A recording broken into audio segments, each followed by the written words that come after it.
Boy, do we have a treat for you. One of our favorite authors. In fact, he's #1 New York Times best-selling author, Daniel Silva, and he's joining us today to talk more about his new book. Let me tell you, it sounds pretty good, The New Girl. Daniel, welcome to Good Day Live. Good afternoon, Hazel Marie. How are you? I am well, and I'm so excited to be speaking to you because we are in the midst of summer, which means we need a good summer book, a page turner. When folks turn the page and crack open The New Girl, what are they going to find?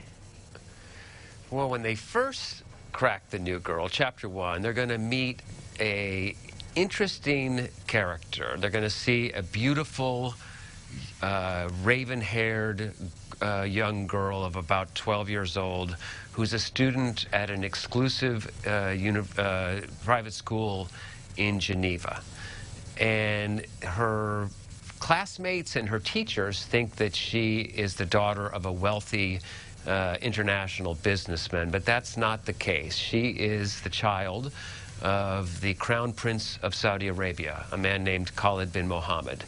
And when that child is brutally kidnapped across the border in France, the long-running hero of my series, Gabriel Alon, will be asked to find that young woman before she can be executed. The kidnappers aren't interested in the Crown Prince's money. What they want is the Crown Prince to abdicate his claim to the throne of Saudi Arabia so that someone else can become the next king of Saudi Arabia, someone that we don't want to become the next king of Saudi Arabia. So it deals with our relations with a very important country, a very controversial country in the Middle East, Saudi Arabia, and it also deals with the rise of Russia as a growing power in the Middle East. I love that you tie things together. It's a web and flow of what we're dealing now in the books. Like, how are you able to write beautifully, but also make it so real for all of us to understand? That is what I try to do. That is my style of thriller writing, that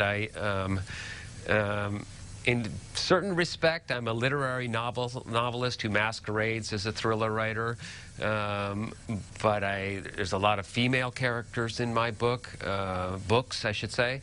So I write as somewhat literate thrillers, but at the same time they are page turners, exciting, violent stories. So it's just sort of blend a couple of different traditions.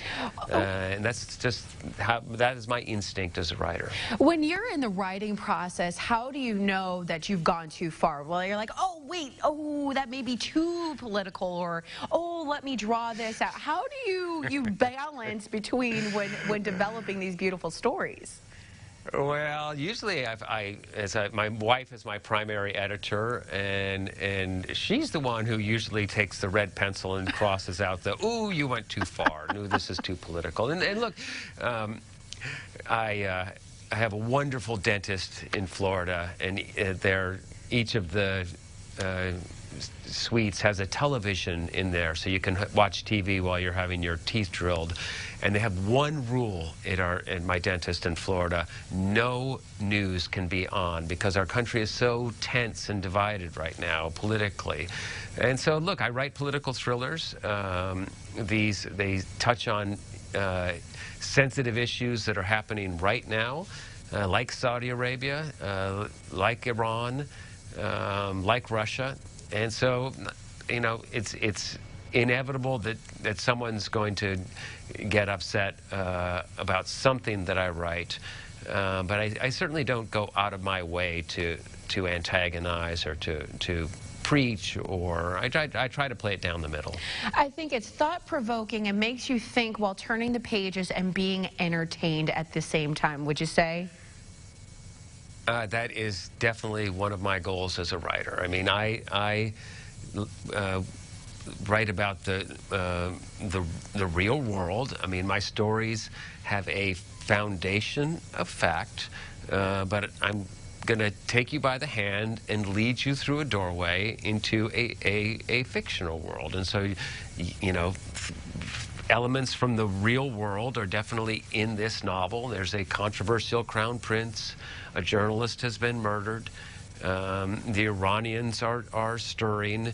All kinds of things that I've taken from the real world, but I've mixed them up into an entertaining package. And it's definitely the kind of book that you can take to the beach or take on an airplane and be entertained by. It's a work of entertainment first and foremost.